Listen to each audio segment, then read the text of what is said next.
আসসালামু আলাইকুম রহমতুল্লাহ। প্রাথমিক বিদ্যালয়ের যে সকল সম্মানিত শিক্ষক মণ্ডলী সহকারী উপজেলা প্রাথমিক শিক্ষা অফিসার পদে পরীক্ষা দেবেন, তাদের জন্য পরীক্ষার প্রশ্ন বিশ্লেষণ এবং প্রস্তুতি। 2016 সালের যে পরীক্ষা হয়েছিল, প্রথম প্রশ্ন: শিলাইদহ ছাড়া রবীন্দ্রনাথ আর কোন অঞ্চলে অবস্থান করতেন?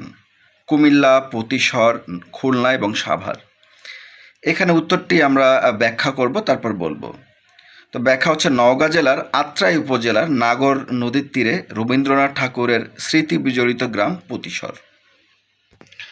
13 জুন 1891 সালে রবীন্দ্রনাথ ঠাকুর জমিদারি দেখাশোনার জন্য কালীগ্রাম এস্টেটের কাছারি বাড়ি পতিশরে আসেন। এখানে অবস্থানকালে তিনি অসংখ্য কবিতা, গান রচনা করেন। তিনি সোনার তরী, কাব্য ও ছিন্নপত্রের অধিকাংশ পত্রই পতিশর, কালীগ্রাম, পদ্মা তীরবর্তী শিলাইদহ, সিরাজগঞ্জের শাহজাদপুর প্রভৃতি অঞ্চলে অবস্থানকালে লেখেন। তিনি নোবেল প্রাপ্তির পর 27 জুলাই 1937 সালে সর্বশেষ পতিশরে আসেন। তার মানে আমাদের 1 নম্বর প্রশ্নের ব্যাখ্যা হলো, উত্তর হলো পতিশর। শিলাইদহ ছাড়া রবীন্দ্রনাথ ঠাকুর আর কোন অঞ্চলে অবস্থান করতেন? এটির উত্তর হচ্ছে পতিশর। এবার 2 নম্বর প্রশ্ন: প্রাচীন যুগের বাংলা ভাষায় শ্রেষ্ঠ নিদর্শন কোনটি? লাইলি মজনু, চর্যাপদ, শ্রীকৃষ্ণ কীর্তন, পদ্মাবতী। উত্তরটি চর্যাপদ। বাংলা ভাষা ও সাহিত্যের আদি নিদর্শন চর্যাপদ গানের সংকলন। এটি আমরা জানি অনেকেই, তো এটি নিয়ে খুব বেশি ব্যাখ্যা করছি না, এটি বইয়ে লেখা আছে, এটি চর্যাপদ। উত্তরটি সহজ। এর পরের প্রশ্ন: কবি সুফিয়া কামালের কবিতা কোনটি? এটি তাহারাই মনে পড়ে, নিমন্ত্রণ, বনলতা সেন, কবর। এবার আসুন আমরা ব্যাখ্যা পড়ি। সুফিয়া কামাল রচিত প্রথম কাব্য সাজের মায়া, এর মুখবন্ধ লিখেছেন কাজী নজরুল ইসলাম। বিভিন্ন কথা রয়েছে। এই কাব্যগ্রন্থের বিখ্যাত কবিতা তাহারাই মনে পড়ে, এটি অক্ষরবৃত্ত ছন্দে লেখা। কবিতাটি প্রথম মাসিক মোহাম্মদী পত্রিকায় এটি হয়।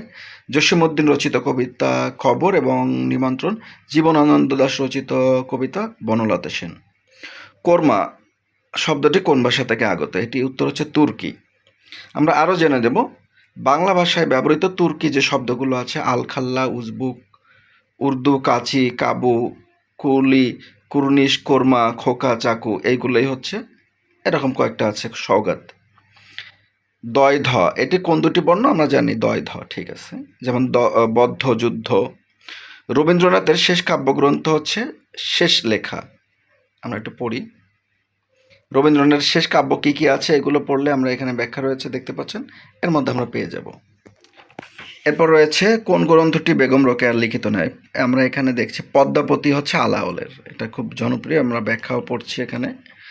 কাদম্বিনী চরিত্রটি রবীন্দ্রনাথের কোন গল্পের? আমরা দেখি কোন কোন গল্প আছে, এখানে ব্যাখ্যা আছে, জীবিত মৃত। এরপরে ঈশ্বরচন্দ্র বিদ্যাসাগর কোন শতকের মানুষ? 19 শতকের।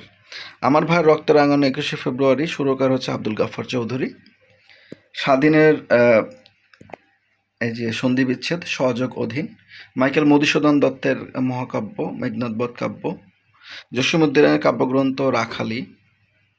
নিচের কোনটি সমাসবদ্ধ নয়? বিদ্যালয়টি সমাসবদ্ধ নয়। বিদ্যাযোগ আলায়, এই যে আমরা দেখতে পাচ্ছি, কেন নয়? কারণ বিদ্যাযোগ আলায়, এটি হচ্ছে ব্যাখ্যাও আছে। মুক্তিযুদ্ধ ভিত্তিক চলচ্চিত্র হচ্ছে, আমরা দেখি, গেরিলা।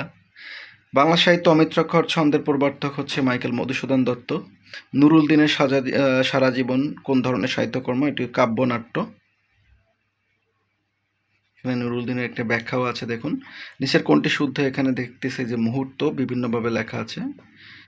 আখতারুজ্জামান ইলিয়াসের লেখা গ্রন্থ হচ্ছে চিলেকোঠার সেপাই, আমরা এখানে একটি ব্যাখ্যা ছবি দেখতে পাচ্ছি। কাজী নজরুল ইসলামের প্রবন্ধ সংকলন হচ্ছে রুদ্রমঙ্গল। হুমায়ুন আজাদের রচনা হচ্ছে এই যে কোনটি? লাল নীল দীপাবলি। ভাত কোন ধরনের শব্দ? এখানে লেখা আছে। নিপ নিপ কোন ধরনের শব্দ? এখানে আছে কদম। রূপসী বাংলার কাব্যগ্রন্থ এখানে লিখেছেন কে? এই কোশ্চেন। এবং আরেকটি হচ্ছে আনন্দলোকে, এটি কে লিখেছেন? তো একটু জানিয়ে রাখতে, এখানে বাংলা হচ্ছে যে দেখতে পাচ্ছেন 25 মার্ক। একটা প্রথম দিন ব্যাখ্যা করছে, বাংলা 25 মার্ক, ইংরাজিও 25 মার্ক। এই যে দেখুন 1 2 3 4 5 6, যেখানে 50, এই যে 50 পর্যন্ত ইংলিশ। এরপর অঙ্ক আছে, এই যে দেখুন, আমরা এটা আলোচনা করব। অঙ্ক আছে যে 70 অঙ্ক, 25টি অঙ্ক, 75 পর্যন্ত অঙ্ক আছে। এরপর হচ্ছে সাধারণ জ্ঞান এবং হচ্ছে বিজ্ঞান, মিলে আর 25, এই ছিল টোটাল 100 মার্কের। এই যে দেখুন, এটা হচ্ছে 100 মার্কের আছে। এগুলো ব্যাখ্যা করবো, আজকে শুধু বাংলা নিয়ে ব্যাখ্যা করলাম।